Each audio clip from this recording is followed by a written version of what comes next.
I'm making this video because I know I just barely said I wasn't gonna make any more videos for a while, but I forgot to mention this thing in the last video. Because seeing that we were talking about component cables, I thought I'd like to show you guys something interesting. So as you can see over here, I have a Gamecube, the Shadow the Hedgehog Gamecube, and I actually do happen to have the component cables for the Gamecube. It's this one. You can check the back if you want. Let me see if I can get this. Well, maybe I can just turn the Gamecube around and you can see it. Yeah, it's kind of hard to turn it around, but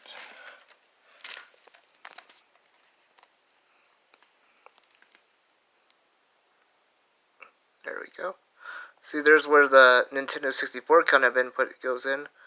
And here's the digital AB out, so that is the component. And yes, it's the official Nintendo GameCube ones. Yes, it is the very, very expensive ones. Yeah, they come out of there. See, I have one of those GameCubes that has both outputs, so yeah, because here's the one where you could do the 64's kind of, Nintendo 64's kind of output. And here's the component one.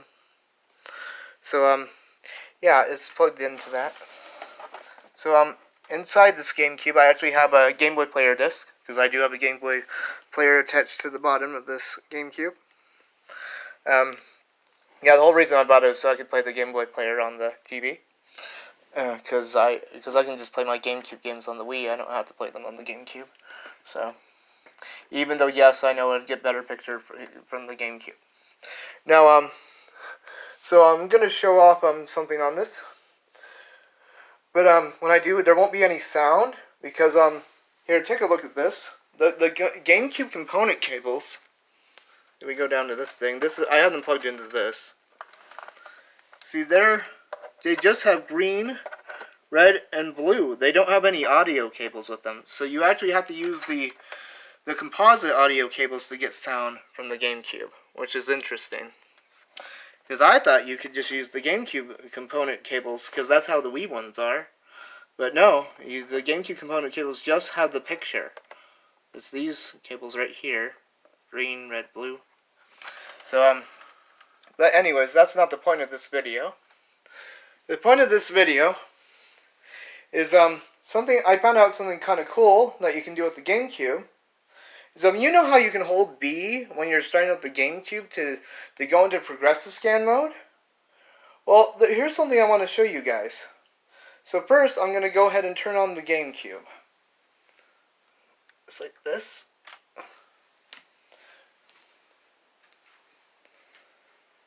So see, it's turning on up there. And so see, it's just starting up like normal. No, see, this is just the normal way you would do it. And yeah, so it's kind of surprising because I didn't hold B, so it's actually doing, so it's not doing true component through there. Oh yeah, and it looks pretty good on this 4K TV though, don't it? But anyways, yeah, so I didn't hold B, right? So it didn't, the progressive scan option didn't come up, so you can actually do composite out of that component input. So let me show you what I mean. Now I have this plugged into a scaler. So this type of scaler I have it plugged into can't do 480p, which is what the GameCube's component is 480p. See, I have it plugged into this scaler. It comes out of this. See, this has a component output, like right here, the red, blue, and then there's a green one. There's a green cable down here. It's kind of hard to see it. Yeah, see the green cable down there? This one. So yeah, that's going out of that. And then it's going into this scaler over here. This scaler can do S-video, component, and composite inputs. You can change it by the button on the top of it. But yeah, so basically, so this is actually, so I think this is what's happening is this is doing composite through the component. Like it's splitting the composite into the component cables, but it's not doing like red, green, blue. It's just doing the composite through all three. Like it's splitting the yellow 3 ways, which is weird. But yeah, Yeah, it doesn't look too bad, actually. It looks really nice. But anyway, so here's what I'm going to do. I'm going to turn off this Gamecube. Now, what I want to show you guys is if, you know, you probably already know that if you hold B, you can go into that progressive scan option. So that's what I'm going to do. I'm going to hold B while it's starting the Gamecube. See, I'm pushing it down. This is going to be really hard to show up in the phone. But you'll see, guys. So I'm just going to press power. I'm turning on the Gamecube. See, it turned on. I'm holding B. See, it's going to show up on the TV. It's going to give me the option to do progressive scan. I'm going to say yes with the A button. It says progressive scan mode has been turned on. Now this isn't going to work right because, like I said, this scaler can't do 480p. So you see how it just did that? See, it's not the right way. So, but the cool thing that I want to show you. Oh, see, it's trying to do it. See, it's like splitting the screen into two screens. It's all messed up and everything. See, this scaler can't do 480p component, so it can do lower, but not 480p, which is disappointing. So you see it all messing up. But the point is, so I'm going to turn off the Gamecube. We set it to progressive scan, right? See how the Gamecube controller way down there. This time I'm not going to hold anything. And I'll turn on the Gamecube. So here's something cool I found out. Is if you've already set it to progressive scan before, then anytime you start up a Gamecube game, you don't have to hold B anymore to go into progressive scan. As long as you set it once. So that means the first time you hold B and then you set it, then anytime after that you try any Gamecube game on it that has progressive scan as an option, it'll automatically do it. So watch, I'm going to go ahead and turn this on this Gamecube again. Remember, I'm not even... In fact, I'll even unplug... Well, maybe I won't unplug the Gamecube cable. I'll leave that one plugged in because I don't know if it's going to give me some weird notification saying to plug in the Gamecube controller. But, yeah, watch, I'm just going to turn it on. See the Gamecube controller's down there. Starts up. Now watch, it's just going to ask for progressive scan or not. Look, there it is again. And this time I didn't press anything. I didn't hold anything down. And it defaults to, if you don't choose one, it just defaults to yes or whatever one you have highlighted.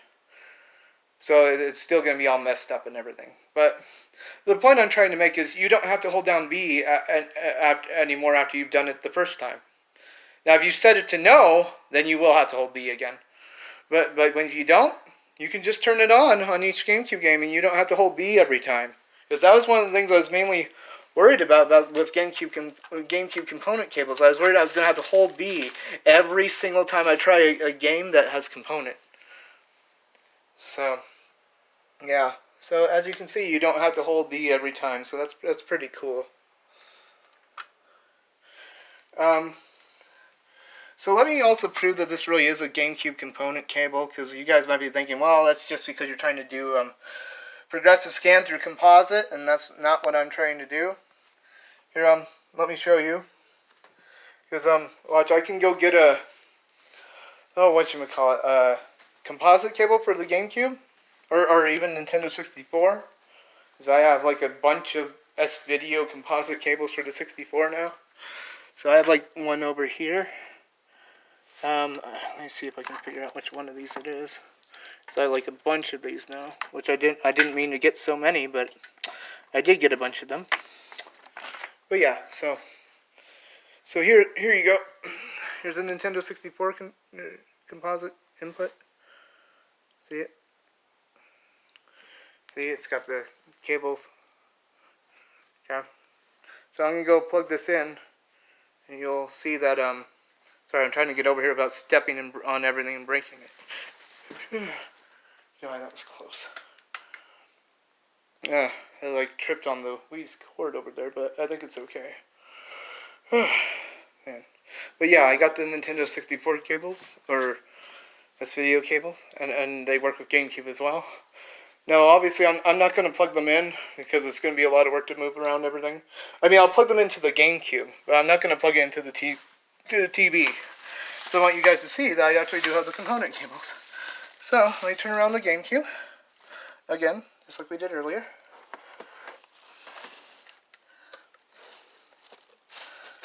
This might be. I hope you guys can see this. Just gonna focus it a little bit. Okay, so here's the 64 type cables. You see, they will go right into here. Sure. Sorry, it's kind of hard to get them over in there. This is hard to. I hope they'll fit in there with the. I never tried to fit these. See, it's gonna go right into there. And because I never tried having both the composite and the component in there. There we go. See it? It plugged right in there. See? See, these are the Gamecube component ones. See, they're plugged into the other input. And that's how you get sound. Because remember, when we turned on Sonic Battle, it had no sound earlier. So let me first show you that this is indeed a component input cable. I'm going to have to put down the phone a little bit so that I can pull up the cord. But here. There we go. I unplugged it. See, I unplugged it from over there. See, this is Nintendo Gamecube. Plug looks like this. There's Nintendo on it. There's the Nintendo logo. It says Nintendo Gamecube on it. Yeah, these are the Nintendo Gamecube component cables. So, and yes, I did spend a lot of money on them. I know that. But anyways, yeah. So I do have the cords. It's pretty cool. Because I wanted it to look good on the HD TV. Now, obviously, it probably would look better with some other things, but yeah. I'm not sure if I can get this back in there while holding the phone.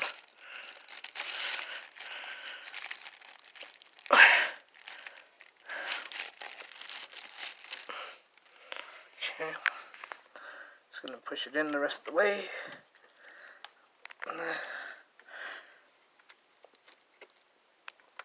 Yeah, I can't seem to do it with one hand, it looks like. Maybe I can, thanks to the handle. There. I'm not sure if you heard that, but it went in. So now, if we want, here, let me turn up the volume on the TV. First I'll turn it on without those composite cables plugged in. Then I'll do it with them plugged in. Watch, I'm going to turn up the volume. I mean those composite audio cables. My bad. So I just turned up the volume up to like 15, but that might be pretty loud. I'm not sure. I'll try it at 9 actually. So just find those. Oh, man, I keep stepping on everything.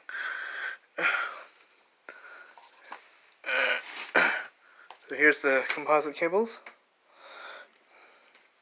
And watch, I'm going to pull this out. Now, I'm not going to plug them in just yet. Because I want you guys to see that. See, they're going through these component cables. See these ones? This is input 1. See, it's upside down because it goes like this. Input 1. Okay. So anyways, so that would be this one right here. One that says Game Console. This is the output. This is the inputs over here. And you're wondering why there's 4 of these and there's only 3 of these inputs. It's because the 4th input is actually right here, which says composite in this video. While all these other ones, they have component, composite, and this video. So you actually have all 3 kind of plugs. Might be hard to see that. See, I don't know if I can even show it. Let me see if I can figure out. You might be able to see it through there. There, see the composite one next to the component? See the yellow next to the green? Okay. So now we see that. So as you saw earlier, as I turned up the volume on the TV. So now watch, there won't be any sound, even if I turn on the Gamecube. And remember, I had the volume turned up, look. It's up to 10. And no matter how loud I turn it up, it won't get any sound. because we don't have the audio from the composite plugged in yet. So watch, it's going to turn on. See, you don't hear anything. This time I'm going to say no for the progressive scan. So that way you guys can see it. See, it looks normal now. See, and watch, I'm going to turn up the volume nice and high. So you're not going to have sound. And even if and you're like, well, that's because you just set it to composite. No, because watch. I'm going to turn it on. This time I'm going to have to hold B to do it. Because we just set it to no on the thing. See, I'm holding B. And then we're going to say yes on progressive scan. It's been turned on. And watch, you'll see there still won't be any sound. It's going to go like that. Give it a minute, because like I said, it can't really do 480p properly for a component on this scaler. So it's going to, see, it's going to have picture and stuff, but there's still no sound. See? No sound. And now there's like no picture either, but wait a minute and see if it comes back on at all. Now, see, it's not even coming back on at all now, it looks like. Wait, I think it's trying again. No, it's not really working out too well to do it that way, because this scaler can't do 480p, which is really unfortunate. There's a different kind of scaler that can, which, yeah, see how it's all split in half? See, that's not normal. It's not supposed to be like that. See, it's just duplicating what's on the left onto the right. But yeah, see, and there's no sound. So, it's like I said, there'd be no sound that way. So now, what I'm going to do is I'll plug in these audio cables from the composite into this right next to the component ones, and we'll actually get some sound. So if we look over, oh, that's the output over there. Now the input's over here. So yeah, I'm not sure if you guys can see that. See the red and white? I'm going to go plug it into those. Here's the composite cables. Just going to be plugging in the audio, not the video. So we already got video from the component. So now we just plug in the white and then the red. What's going in there? Oh, guy, I might have to actually do it this way because I'm right-handed. Yeah, see, white's going into the white. It'll be going into the red after that. There's the white. Here's the red. Red was right on top of the white. Okay. Plug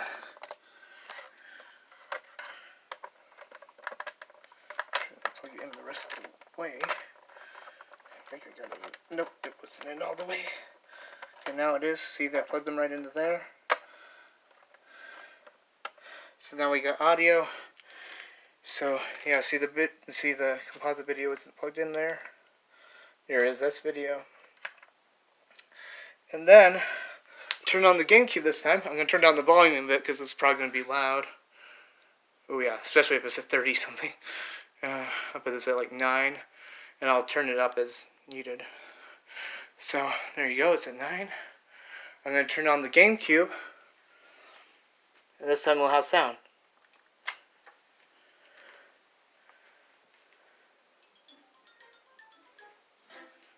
Hear it? Okay. This time I didn't have to hold B, so I'm just going to go to no on progressive scan this time. I turned it off so that way the picture can be normal. Not sure if you guys can hear it. Turn it up a little bit more.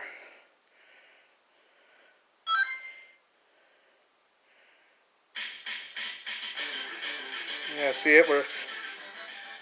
So yeah, that's how you get sound if you're using Gamecube component cables. Is you need to use the composite audio. You're using the official Nintendo Gamecube component cables, that is. So yeah, so see, it works. Anyways, yeah, so Nope, looks like Tails got beaten up. Whoops. Yeah, this is just kind of showing how to play, but yeah. Looks pretty clear on this, even if this isn't doing the 480p, so I'm surprised. Yeah, sorry, it's shaking because I'm shaking my hand, so I'm holding it more firmly now. The phone, I mean.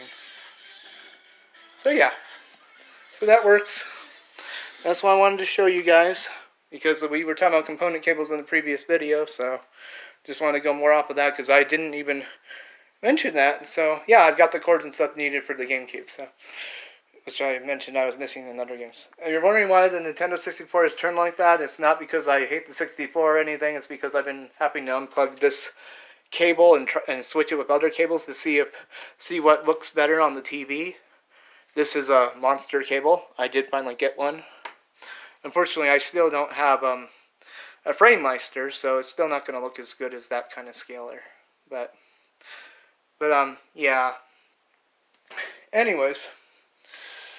So yeah, that's pretty much what I wanted to show. The way the GameCube's looking so good on the TV is it's plugged into a scaler called the RetroTink 2X Pro. So it actually has a line doubler, so it actually will look pretty good on the TV. The thing is that it can't do 480p though for the components, so unfortunately it's probably not looking as good as it could. So, but still, that didn't look too bad, did it though? On a 4K TV, so yeah. But I did try that scaler with the Nintendo 64 before with the S-Video, because it has an S-Video input, and it doesn't look good. Don't believe what people are saying about that being a good scaler. It's not. Because not for S-Video, at least, anyways. Not for the Nintendo 64. Because I updated mine and everything, and it looks smudgy, and the text looks very interlaced. You can really see it flickering. The overall image looks clearer, but everything else doesn't look as good. Like the colors look smudgy, and the text looks interlaced. It looks very flickery. So don't use that scaler with a Nintendo 64. Use the ones I showed you guys in the previous videos, unless you have a FrameMeister. That'd be the best. But yeah, use the ones I showed you that's why I went ahead and swapped them back to these other two scalers. Because I tried the RetroTink 2X Pro that was just down here with the Nintendo 64, and it did not look too good. I don't know why people are saying it does. It really doesn't. But yeah, it looks pretty good with the GameCube though. Probably because the GameCube can do higher resolution than the Nintendo 64. So it doesn't have as bad a time on a HD TV that's 4K. Because it does double the lines and stuff. And yeah, I'm still using the M Classic, so still use that with everything. That's still a good idea. But and yeah, I tried that with the 2X Pro as well, and it just didn't really do it very well. And I tried turning off the light to see if it was just. I tried turning off the M Classic and to see if it was if that was causing the issue. But no, the 2X Pro still didn't look good. I mean, it still had smudging and you know, shimmering for the text, like it was still looking very interlaced. So yeah, don't use that. Use these ones instead. They maybe look a bit blurrier on the text for these other scalers, but you don't notice interlaced as much. You don't notice them flickering as much in the text. But you do notice it with the 2X Pro, the RetroTink 2X Pro. However, you don't notice it on the GameCube, it looks like. But then you can't use component. So if you need to use component with GameCube, you need to get there's a couple different options. One is RetroTink 2X Pro multi-format. Like it has multi-format at the end of the name. And the thing is, I tried to find one of those and they're like sold out everywhere. And then the other option is RetroTink 5X Pro, which instead of doubling the lines, it times the amount of lines by 5. So it can do a 4K output the correct way. See, this one only does 2X, so it's just doubling the lines. So it's probably making anything that's like 240p, 480p, and so on. So, but yeah, like I said, the 5X Pro can actually do a 4K one. But what I saw is the 5X Pro costs close to $500. I think there were some for $300 or something like that. They're very expensive. if I'm going to spend that much, I might as well buy another PS5. But anyways, so the point is, yes. And yes, I do have the GameCube component cables. You saw me use them. You saw me plug in both ports in the back. You saw how to get audio out of there. And now you know that also, once you've set your GameCube to be on progressive scan, you don't have to hold B anymore. Once you set it to be on, anytime you just put in a game, it'll automatically ask you if you want that progressive scan. And you don't even have to choose yes. As long as you have yes highlighted, well, at least for this game, as long as you had yes highlighted, it went right into it. But yeah, if it does, but you won't have to hold B every time. You can just select yes, and then every single time it'll ask you, and you can just choose yes each time. Now, if you ever choose no, then you will have to hold B again to get the progressive option to pop up. So yeah, I didn't know the GameCube could do that. It's pretty cool that it can. Because I thought only the Wii was the one that made it so you didn't have to hold B to do the progressive scan. But no, the GameCube does too, as long as you set it to be progressive scan before.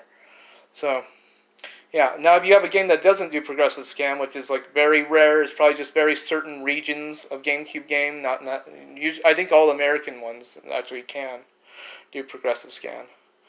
I mean, all American GameCube games, not all American GameCubes. I mean, all the American GameCube games. So yeah. So just to be aware of that. So if it doesn't give you the option and you start up a game, then the chances are that then after that you might have to hold B again for other games that can do progressive scan. But once you say yes, then you don't have to. It's just, if you play a game that doesn't have it, then you're gonna have to start doing it again. Or if you go ahead and you choose no, then you're going to have to hold the B button again when you start up the game. But in this case, you don't. And see, I'm only using this for Game Boy Player games. That makes it so yeah. Sorry, I decided to focus it a little bit more. I thought that might look a little bit better. But yeah, see, now I decided to do that. That makes it so that yeah, it'll always let me just do the progressive scan. So I'm thinking about buying another scaler that can actually do the 480p. And then maybe we can actually get this GameCube component cables looking the right way. But yeah. So that's what I'm talking about. So yeah, this all worked out. Yeah, I thought that was pretty cool to show off. Yeah, I guess that's it. So now you know you don't have to hold B every time you turn on a GameCube to do the progressive scan. Just the first time. First time you do. If you choose no, then you're going to have to do it again. If you choose yes for the progressive scan, then every time you put in a GameCube game, it'll just go right. It'll just go ahead and ask you without you having to hold B. So, that's very nice. Anyways, that's the end of this video. Bye.